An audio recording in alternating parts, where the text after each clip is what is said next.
because Yes, I'm buddy. Dada. I'm Deepest. We are I'm not cow.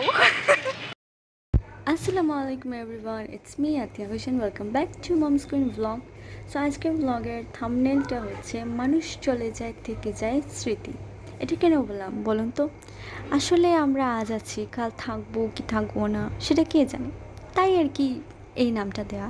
যাই হোক, আজকের update হচ্ছে যে এটা আমরা অনেক দিন আগে ঘুরতে গিয়েছিলাম আর সেই ক্লিপস আপনাদের সাথে শেয়ার করছি। তার পাশাপাশি হচ্ছে আমার মনের কিছু কথাও আপনাদের সাথে শেয়ার করব। এই যেমন গত 3 দিন যাবৎ আমি খুব বেশি অসুস্থ ছিলাম, মানে আমার ঠান্ডা লেগে গিয়েছিল, জ্বর ছিল, গলায় ব্যথা আর অনেক কিছু। তো আলহামদুলিল্লাহ সব নিয়ে আমি এখন সুস্থ হয়ে গিয়েছি। আর সবচেয়ে বেশি খারাপই লাগছে কারণ আমি সুস্থ আছি। কেন জানেন? কারণ আমার কালকে এক্সাম, ইনকোর্স এক্সাম, আর আমি আজকে আপনাদের সাথে ব্লগ শেয়ার করছি। সো অসুস্থ থাকলে আমার কাছে একটা এক্সকিউজ ছিল পরীক্ষা মিস দেওয়ার, যেটা এখন আর নেই। তবে এখন কিন্তু আমরা ফুল চুরি করছি, কি করব বলুন তো? যেহেতু ফুল গিফট করার মানুষ নেই, সেজন্য চুরি করেই মনের আবদারটা পূরণ করতে হয়। আমরা সবাই এক এক করে ট্রাই করছিলাম ফ্রেন্ডসরা মিলে যে চুরি করতে পারি কি না, বাট পারছিলাম না, কেন জানি ওখানে কারেন্টের তার ছিল। তারপর ফাইনালি সামহাও আমরা জোগাড় করেই ফেলছি। আমাদের আসলে ঘোরাঘুরি করার তেমন কোনো প্ল্যান ছিল না, হঠাৎ করেই বের হয়ে গিয়েছি আর আমরা নিজেও জানতাম না যে আমরা কোথায় যাচ্ছিলাম। আপনারা যদি আমার আরেকটা ব্লগ দেখে থাকেন যেখানে আমি তাবাসসুমের সাথে হচ্ছে বন্যায় ঘোরাঘুরি করেছিলাম, সো ওই ব্লগে একটা ক্লিপ দেখানো হয়েছিল একটা বিল্ডিংয়ের, ওইটা দেখতেই আজকে বের হওয়া। মানে মেইন রিজন হচ্ছে আমরা বের হব, কিন্তু কেন হব সেটা জানি না। তো এরকম একটা রিজন বানিয়ে নিলাম যে বিল্ডিংটা দেখবো। অ্যান্ড দুর্ভাগ্যবশত ওই বিল্ডিংটা আমার শ্বশুর বাড়ি নাকি, যেটা তাবাসসুম অলওয়েজ বলে। সো ওইটাই আর কি আবারও দেখাবো আপনাদেরকে এবং আমরা নিজেও দেখবো। ওরা খুবই এক্সাইটেড সবাই আমার বাড়ি দেখার জন্য। Hello guys, আমায় দেখাবলেন না। ও দেখো আলবি হতে So,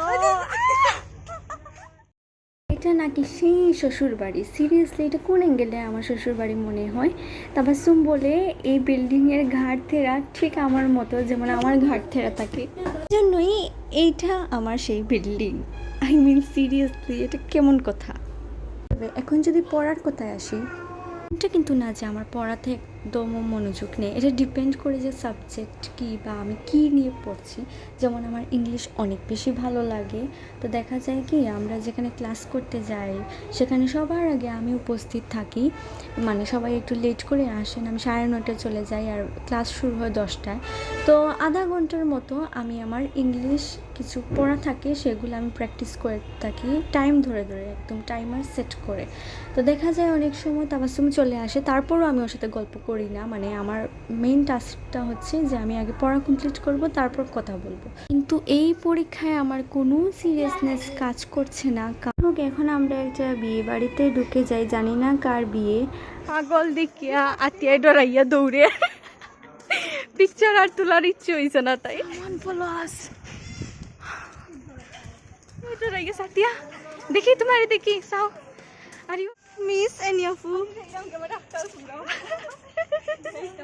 যেও না তুমি। Yes, missing her so much. She's my everything. She's my sister. Oh ho ho. Tabassum কেমন লাগছে তোমার? এনিয়াপুর হান্দা তাই এনিয়াপুরকে মিট হইছে না জানো কুসকুসি হরে। ইসগো এনিয়াপু, তুমি যদি এই ভিডিও দেখে থাকো তাহলে মনে রাখিও তাবাসসুমের মনে কুসকুসি হরে তোমার লগে দেখা হইছে না ওরি। আমরাও তোমারে মিস করলাম, খুব বেশি মিস করলাম, খুব বেশি মিস করলাম।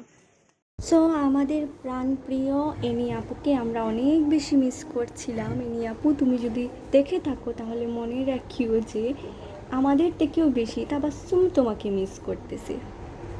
আর গাইস, এখানে কিন্তু আরেকটা মানে ফান ফ্যাক্ট হচ্ছে, যখন আমরা ফটোশ্যুট করছিলাম হঠাৎ করে একটা পাগল কোথায় থেকে চলে আসছে, উই ডোন্ট নো। অ্যান্ড আমি যখন মানে ছবি তুলছিলাম ঠিক আমার ক্যামেরার সামনে চলে আসছিলো। আমি তো এমন ভয় পেয়ে গিয়েছি আর সেখান থেকে কিছু না বলেই চলে আসছি। তাবাসসুম এটা নিয়ে এত বেশি আশা করছিল আর আমাকে বারবার ভয় দেখাচ্ছিল যে পাগল আসছে পাগল আসছে। তো যাই হোক, হাঁটতে হাঁটতে আমরা আমানুল্লাতে চলে যাই। তারপর এখান থেকে রিক্সা নিয়ে আমরা ফার্স্টে হচ্ছে ক্লাসে যাই, তারপর ক্লাস থেকে আবার বাসায় চলে যাই। কিছু কাজ ছিল সেজন্য ক্লাসে যাওয়া। এটা আমার সাথে কি হয় বলুন তো, সবসময় আমাকে কেন কুলে বসতে হয়, বান্ধবী হোক বা বোন।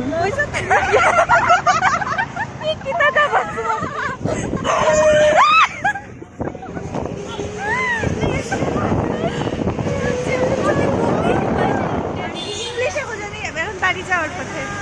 বাই বাই, আলবিদা। আজকে সারাদিনের মানে ঘোরাফেরা এখানেই শেষ হলো।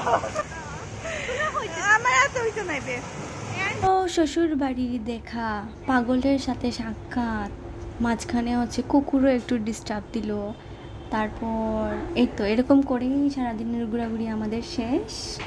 আর যেটা বলছিলাম আর কি, ক্লাসে একটা কাজে আমরা এসেছিলাম, তো সিঁড়ির এখানে এসেই আমরা শেষ। আমরা আর উপরে উঠতে পারছিলাম না, এত বেশি টায়ার্ড লাগছিল। দেখতেই পারছেন কি অবস্থা আমাদের। তো এই হচ্ছে তাবাসসুমের অবস্থা। আল্লাহ, এর জন্য বেশি বেশি করে দোয়া করবেন অ্যান্ড চ্যানেলটিকে লাইক শেয়ার সাবস্ক্রাইব করে দিবেন। Thank you so much for watching. Allah হাফিজ। সুন্দর লাগে না আমারে? আমার বান্ধবীরা তো কি আমার বান্ধবীরা তো